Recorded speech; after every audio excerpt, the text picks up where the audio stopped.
저는 오늘 국민 여러분께 이제 신속하게 개헌을 추진하자는 제안을 하고자 합니다. 위헌 불법 비상계엄과 탄핵 정국을 거치면서 그 어느 때보다 개헌의 시급성에 대한 국민적 공감대가 큽니다. 헌재 선고로 국가적 혼란은 일단락되었지만 대통령 권력을 둘러싼 파괴적 갈등의 소지는 상존합니다.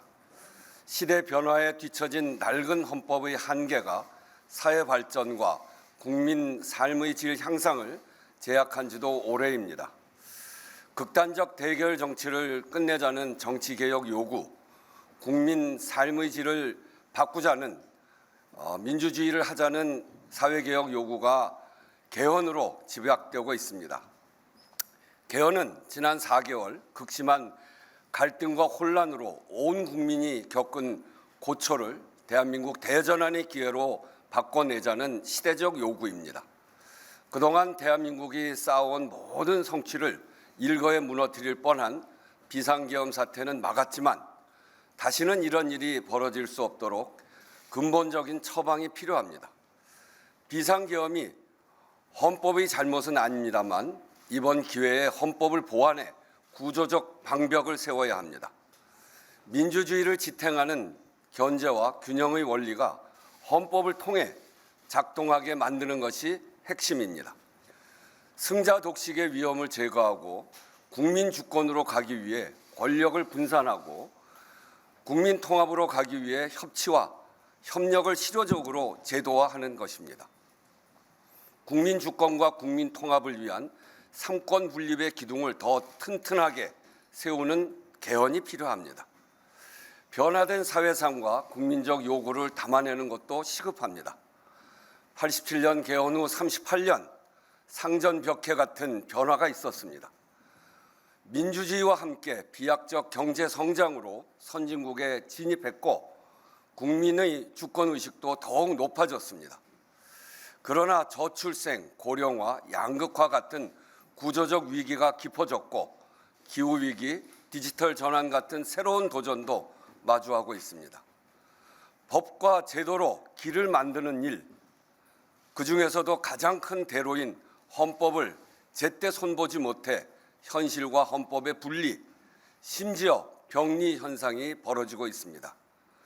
헌법에 시대와 조응하는 생명력을 불어넣는 개헌이 필요합니다.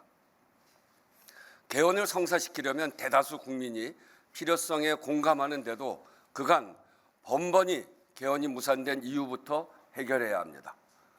제6공화국 출범 이후 지난 6번의 대선마다 주요 후보 대부분이 개헌을 공약했지만 구체적 절차가 진행된 것은 단 한 차례에 불과합니다.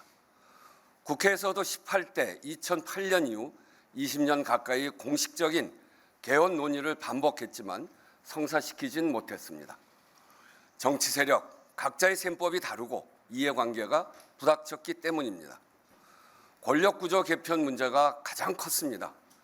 여야의 자리에 따라 정치 지형에 따라 셈법이 달랐습니다. 대통령 임기 초에는 개헌이 국정의 블랙홀이 될까 주저하고 임기 후반에는 레임덕으로 추진 동력이 사라집니다. 이 악순환을 반복하지 않으려면 새 대통령의 임기가 시작되기 전에 물꼬를 터야 합니다.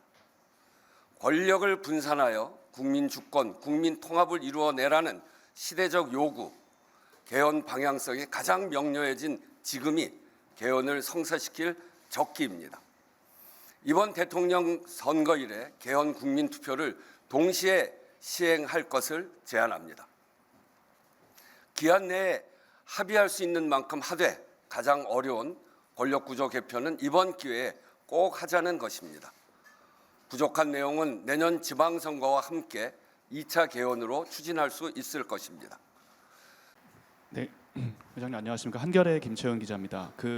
아까 권력구조 개편이 우선적으로 논의돼야 된다고 말씀하셨고 또 그 부분에 대해서 여야 지도부랑 공감대가 있었다고 하셨는데 구체적으로 최소한 어떤 부분에 대해서 공감대가 있었던 건지 이것이 4년 중임제를 말씀하시는 건지 이 정도 궁금합니다.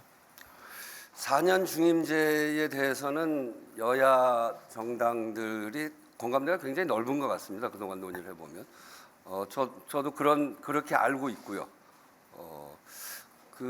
이런 구체적인 뭐 개헌안에 대해서는 제가 이야기하는 것보다는 특위가 구성되면 특위에서 이야기하는 게 적절하다고 생각하고요. 국회의장이 얘기하면 무슨 가이드라인 같으니까 4년 중임제는 상당히 공감대가 넓다라고 하는 정도는 확인하고 있습니다.